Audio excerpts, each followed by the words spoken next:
آج کے ماڈرن نوجوان کی طرح کوجی بھی ڈیجیٹل ڈسٹریکشن اور ایکسیسو ماسٹربیشن کا شکار تھا، اور یہ ہیبٹ اس کا پیچھا نہیں چھوڑ رہی تھی۔ اس مسئلے کا حل ڈھونڈنے کے لیے وہ ایک گرو کے پاس گیا جس کا نام تھا ماسٹر ہوشی۔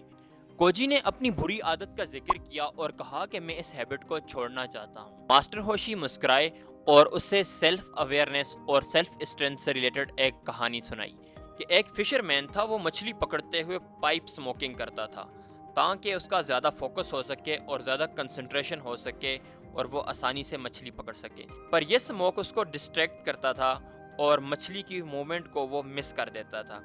ایک دن وہاں سے ایک ذہین آدمی کا گزر ہوا، اس نے اس کے ہاتھ سے وہ پائپ سموکنگ لیا اور اس کو اٹھا کر دریا میں پھینک دیا اور اسے کہا کہ ریئل سیکرٹ اور ریئل فوکس تمہارے اندر ایگزسٹ کرتا ہے۔ اور اس دن کے بعد وہ اسٹارٹنگ ڈیز میں کچھ کھویا ہوا لگتا تھا، لیکن جیسے ہی وہ پریزنٹ لمحے پہ فوکس کرتا، وہ مچھلی کی موومنٹ کو نوٹس کرتا اور ایزیلی ان کو وہ پکڑ لیتا، اور یوں کرتے کرتے وہ اس سکیل کا ماہر ہو گیا۔ ماسٹر ہوشی نے اسے کہا کہ پائپ کی طرح ہی ایکسیسو ماسٹربیشن بھی ایک بہت بڑی رکاوٹ ہے جو تمہارے ریئل پوٹینشیل کو زنگ لگا رہی ہے۔ ایکسیسو ماسٹربیشن سے چھٹکارا اسے دبانے یا اس پہ افسوس کرنے سے نہیں ہوگا، بلکہ اپنی اٹینشن اور کنسنٹریشن خود پہ اور اپنی اسٹرینتھ پہ کرنا ہوگا،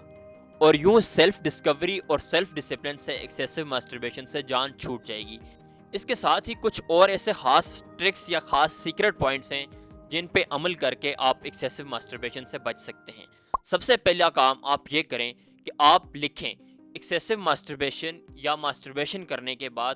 جو آپ محسوس کرتے ہیں، فوراً اس کو ایک کاپی اور ایک پین لے کر لکھیں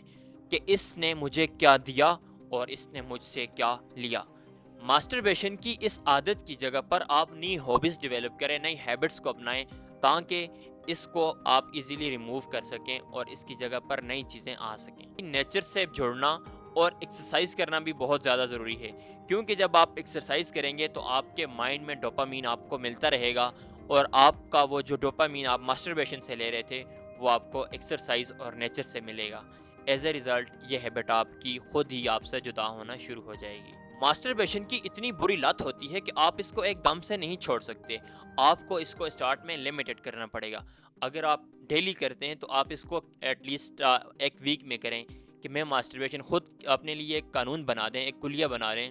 کہ میں ماسٹربیشن جسٹ ونس ان اے ویک کروں گا، اور پھر اس کو آپ 15 ڈیز پہ لے جائیں اور پھر ایک منتھ پہ لے جائیں۔ اس طرح اسٹیپ وائز آپ اس بری عادت سے اپنا پیچھا چھڑوا سکتے ہیں۔ ایک دم سے آپ بہت مشکل ہے۔ سمپلی اگر یہ آپ کی ڈیلی کی روٹین ہے تو آپ اس کو ویکلی کر لیں اور پھر ویکس منتھ میں تبدیل ہو جائیں گے، اور جیسے ہی آپ اس بری عادت پہ تھوڑا سا قابو پانے کی کوشش کریں گے، آہستہ آہستہ آپ کے سیلف اسٹیم اور سیلف کانفیڈنس بھی اوپر جائے گا کہ ہاں میں اس بری عادت کو چھوڑ سکتا ہوں، میرے اندر پوٹینشیل ہے۔ آپ سیلف فلفلمنٹ کا ایک ایلیمنٹ محسوس کریں گے اور آپ کے اندر سیلف اویئرنیس بھی آ جائے گی کہ میں انسان ہوں اور میں ان ساری چیزوں پہ کنٹرول کر سکتا ہوں۔ اس طرح آپ اس بری ہیبٹ کی جگہ پر اچھی ہیبٹس کو لے کر آئیں گے اور آپ پرسنل گروتھ محسوس کریں گے۔ اور ہاں، میرے چینل کی گروتھ کے لیے آپ کا لائک اور سبسکرائب کرنا بہت زیادہ میٹر کرتا ہے، سو کائنڈلی ڈو اٹ۔